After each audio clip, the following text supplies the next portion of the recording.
గంగే చ యమునే చైవ గోదావరి సరస్వతి నర్మదే సింధు కావేర్యౌ జలేస్మిన్ సన్నిధిం కురు అన్న మంత్రంతో పిలుస్తున్నాము అంటే అలా పిలిచినంత మాత్రం చేత ఆ నదుల యొక్క అధిష్టాన దేవతలు బయలుదేరి వచ్చి మనం పెట్టినటువంటి కలశ జలాలలోకి ప్రవేశిస్తాయన్న విశ్వాసము పూర్వము అటువంటి అనుభవాన్ని పొందినటువంటి మహాత్ములు లేకపోతే ఆ మంత్రం ఎందుకు వస్తుంది, అటువంటి ఆవాహన అనబడేటటువంటి క్రమం ఎందుకు జరుగుతుంది?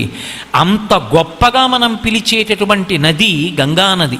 ఎక్కడైనా చూడండి, పరమ పవిత్రమైన వస్తువు చెప్పవలసి వచ్చిందనుకోండి, గంగంత పవిత్రమండి అంటారు. గంగ సంబంధం లేకుండా, అసలు గంగ యొక్క స్పర్శ లేకుండా మీకు ఏ పురాణము ఏ కావ్యము కనపడవు. ఏ మహాత్ముడి జీవితం చూడండి గంగా నదితో ముడిపడిపోయి ఉంటుంది. ఆ గంగా స్నానం, ఆ గంగ సంప్రోక్షణ అంత గొప్పవిగా కీర్తింపబడ్డాయి.